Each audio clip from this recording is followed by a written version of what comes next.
van is gutted and we're on our first ever nighttime stay. We're going to El Campo, huh, honey? Yep, we're going to El Campo.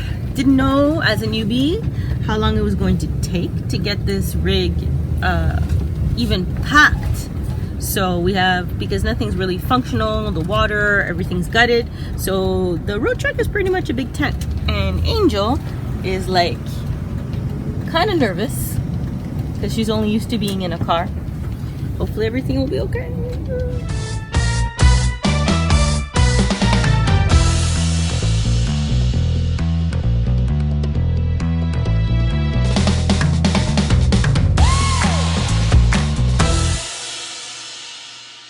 You okay, girl? I know the place is moving now.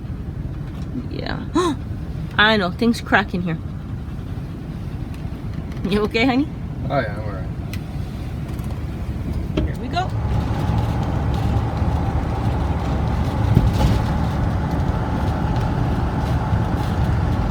Getting some gas.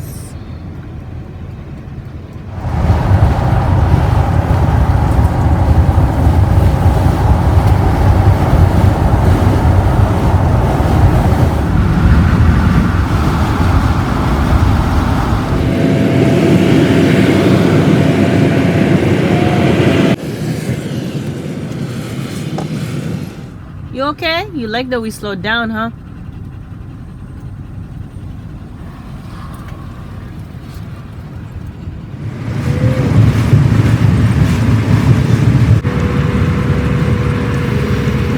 Halfway! Yay! Halfway!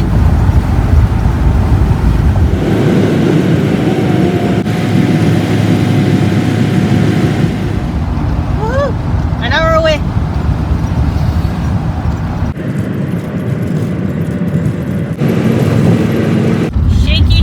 On the dirt road for 10 kilometers. Damn.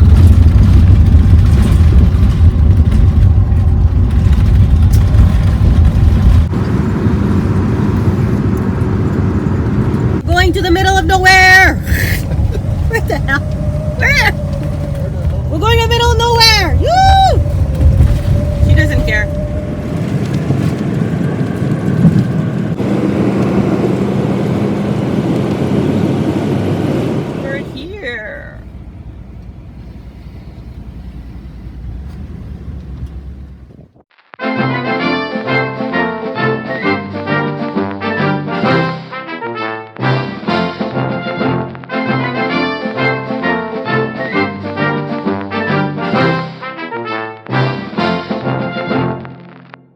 Guys, this is Christina. And this is Justin. I'm Natalie. And I'm Mark. And we're in El Campo right now at Quebec VanLife Gathering. And we are in a 1994 Roadtrek that Mark and Natalie have gone all the way to Central America, specifically Guatemala. And other places too. And other places. But we're impressed by Guatemala. Yeah, and we're going to be learning all about it. Yeah, we'll try and get the same confidence as Mark and Natalie have. I don't know if it's going to happen. We'll see. Okay, so the first question is, what made you think that a 1994 Roadtrek would make it all the way to Central America? Well, Justin, that is a good question. I actually didn't know, but before purchasing this, I did a lot of research, and effectively I found out that this van's been made since 1974. The engine's been around forever. It's a tried, true technology. It's an older technology, which is good too, so anybody could actually work on it. So I've basically looked around, I talked to people, and effectively I was told that this is a very reliable van and that you can go anywhere with it. So, and we took that on those people's words, and we did do that. We went all the way to Guatemala, Mexico, Belize. So I would say that we've done it twice, and twice. So it's worked out twice. Yeah, that's impressive. I mean, we're just starting off, so we'll see where we go. We'll start with Canada, and then maybe go down to the U.S. and eventually a little further south. Question 2: you guys wrote a blog and I think an article about the entire voyage. where can you find that? We'll put the link, but where exactly Sure. did you get it? So you can find the article that we wrote about. We actually keep a blog, so you can go to slowsallygoestoguatemala.com, and so that's where you can find all. And that documents, I think, 2 years of going all the way down to Guatemala, all the way back, and all the stops in between. For the GoVan article, so we wrote an article about traveling with dogs. So not unlike what you guys did, but a little different. And the first one we did was how to set up your van for a dog, and that you can find on the govan.com website. That was actually really good because the doggy has a bed. He does. And we want to get Angel a bed. And it's almost as big as our bed. It's pretty impressive. It looks comfortable. It is.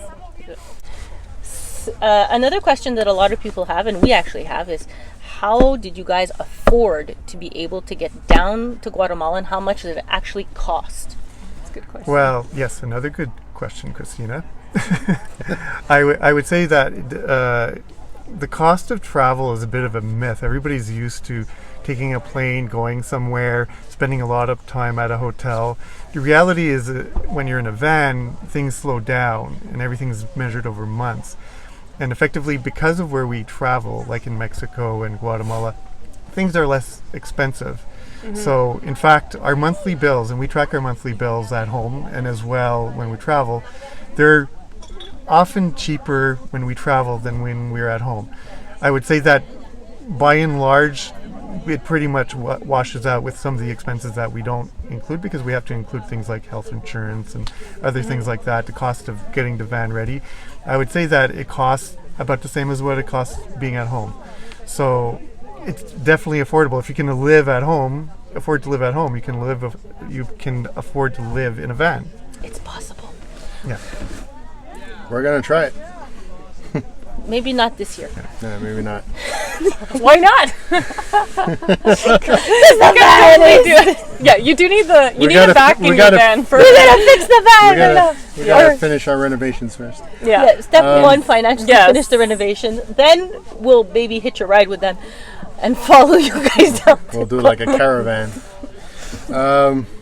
Okay, so next question would be safety. A lot of people are concerned about safety, especially when you go further down, even Mexico. But I mean, even when you go further down in Mexico, did you feel safe? How was it?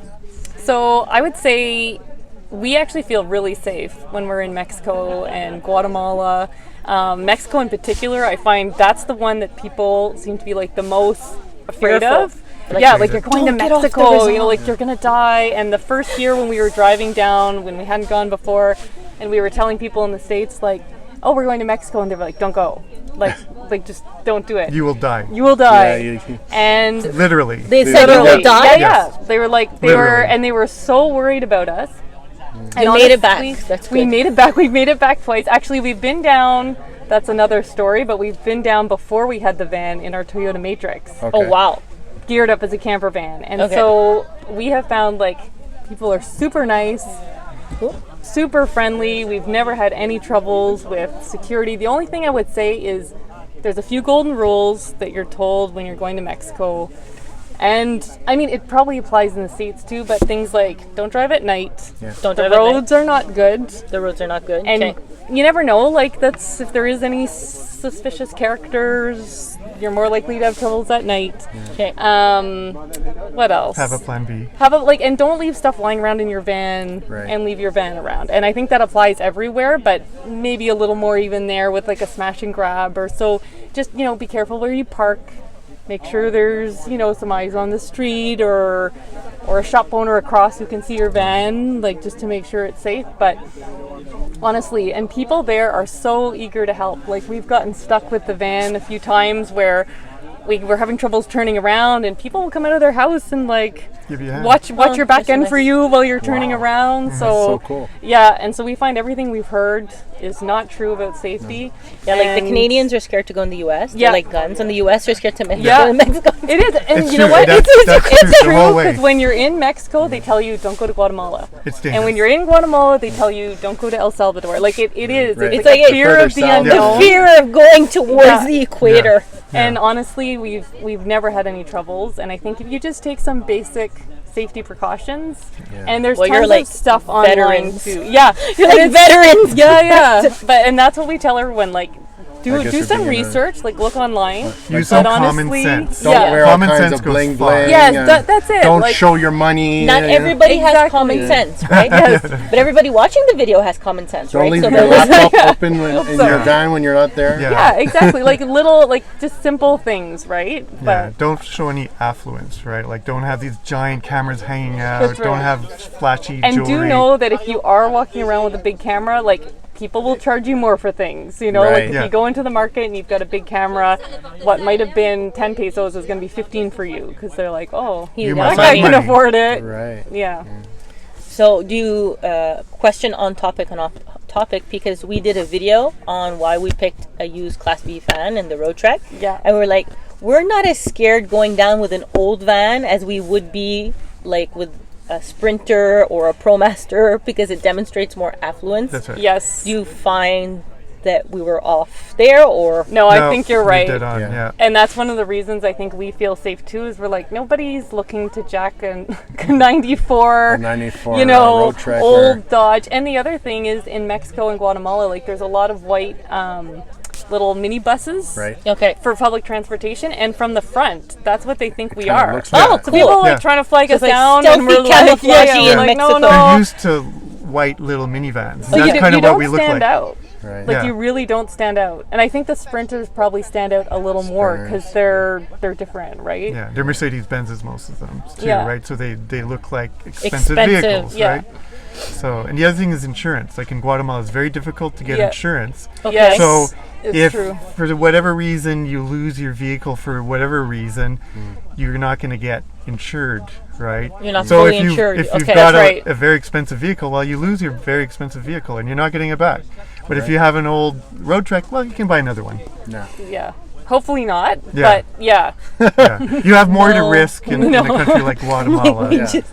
If you're going down with a new ProMaster of the year, yeah. Yeah, And you're some- uninsured. You're not insured. So when you go to Guatemala, you can't get insured. it's It's difficult. very Okay. difficult. There's like one Nobody does spot, I usually. think, in like the northern part of Guatemala where you have to drive in and you can go to the office and then you you have maybe to can get stamped by the consulate, and it's just a nightmare. and it might not cover the cost of your vehicle too. It might just be like I think it might for be a liability, liability Okay. insurance. Yeah. So it's not. It still doesn't cover. Nobody we've ever met in Guatemala was insured. No. Guys, nobody in Guatemala is insured. So you're on your own. So you're on your own. You can have fun for cheap though. Yeah. It doesn't stop people from going, right? So Right. people who may get an accident in Guatemala, we had a small accident. Yeah. It was just a little bumper scratch, but you negotiate with the owner, Okay. right? Okay. And that's how it's settled, one way or the other. Yeah. So That's good to know. yeah, And out of all the places you've been, you said you did Mexico and you went all the way to Central America. If you lived in the van full time, or you, let's say, the whole time, is there a specific place that you would just stay and you're like, be happy campers, and or you still want to continue? That's, I think, okay, for us, and we're a little different, I like moving around. Like, that's part of what I love about the van, is being able to, like, hang somewhere till you get bored, and then Just move on. move on.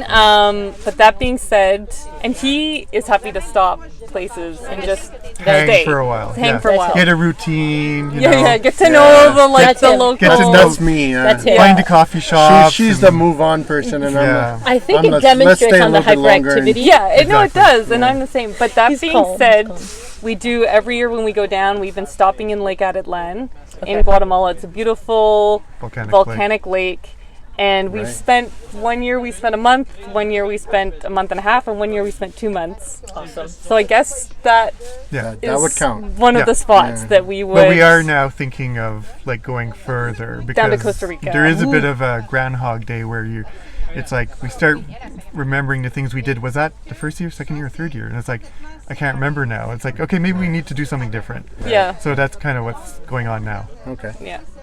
When you guys go, how long do you guys usually go for? Usually, I'd say 3 to 4.5 months. Dream. And this year, hopefully, this year, hopefully 6 months. If we, Major dream. Yeah. No, not a dream. goal. Goal. Yes. With this here, we'll say that. But okay, that's awesome. So, guys, we just wanted to finish this video off because now we're like chatting. At this point, we really should have had coffee and tea. Yes. Well, we'll finish it off with a little tour of their van for you, and just show you what it looks like. It's really nice.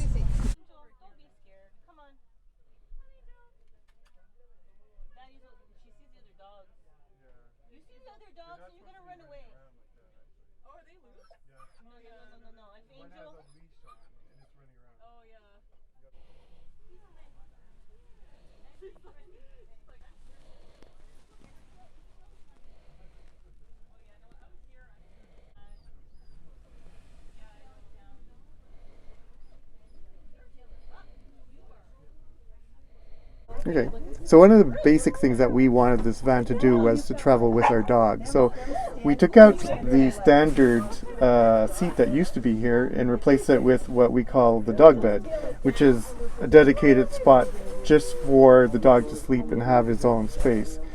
While we took out the cabinetry and the seat, we also took advantage of basically putting in some storage for the dog, for ourselves. So 3 totes can actually fit under there, which creates a lot of extra storage that this van never really had. So that is one of the big things that we did. Some of the other things, we got rid of all the pink and blue curtains, and we replaced them with some Mayan fabric that we got in Guatemala. After that, you just have to kind of pan around. We got rid of the microwave, which we're not big microwave people to begin with. So again, we created more storage up here. It becomes our coffee and tea center. For the most part, everything else stays the same. We put a battery monitor to help with systems. Yes, so one of the game changers for us, because we like boondocking a lot, is that we went to an airhead composting toilet. So it's in the same spot basically as the old original toilet, which had a black tank underneath. And the first time we got to use it, it didn't work. And we were in Texas and we were very disappointed that it didn't work. So we chucked it out the door at a campsite and put it in their garbage. And from that point, we decided that we were going to have to go to something better. So we got the airhead composting toilet, and that literally is a game changer because we can go anywhere in the world, not have to worry about dumping stations or things like that. We also built some cabinetry behind this. And I think the other big game changer that we had was, which you can't see obviously from here, is this solar. So we did put a 100-watt solar panel on the roof. And that's changed things. So, we're totally boondock ready, and we can go anywhere for any time as long as we bring enough water with us, basically. Nice. Yeah. Okay, so one of the things that we wanted to, because we travel in all kinds of different countries, was a secure location, kind of a secret hiding place. So we took out the innards of the old fan and effectively made it a secret compartment where we can put stuff. Now there's not a lot of stuff in there right now, but that's where we usually keep all the money and the iPhones and the watches. So we like that because we actually lost something in here once because we didn't know it was there. We looked all over and we couldn't find it. So we know it's very secure. Some of the other things that we did was we added a lagoon table to create some ability to get in and out and create some space. We changed the floor as well because we had carpeting, and having a dog with carpeting is really difficult with the first situation, so we got rid of that. So once the floor was out, we basically used the opportunity to run a wire and create another circuit on the other side to put a couple of USB plugs, another electrical socket. Effectively, it created an ability so that 2 people can work on each side of the van on a laptop. Prior to that, we had wires running across from here to the old plug on the other side, which was really annoying. So we've added that circuit for that purpose. So that for the most part. And we also added the cool little flat light, which replaces the original, what they used to call the head bagger, because it used to stick out about that much and people used to hit their heads on it effectively. So I did actually hit my head on it, so it's a much more improved version. Great. Well, thanks for the tour. I mean, you made a lot of nice improvements. Yes, it has taken a long time, actually, over a 2-year period. So it's not something that we just did overnight. It took a long time. Well, you give us hope and certainly a lot of ideas as to what we can do with ours. Thanks a lot. All right, thank you. Guys, thank you so much for watching our YouTube video. Subscribe, like, and share. Please comment, we want to hear from you, and hit the bell to be aware of our new videos. Bye!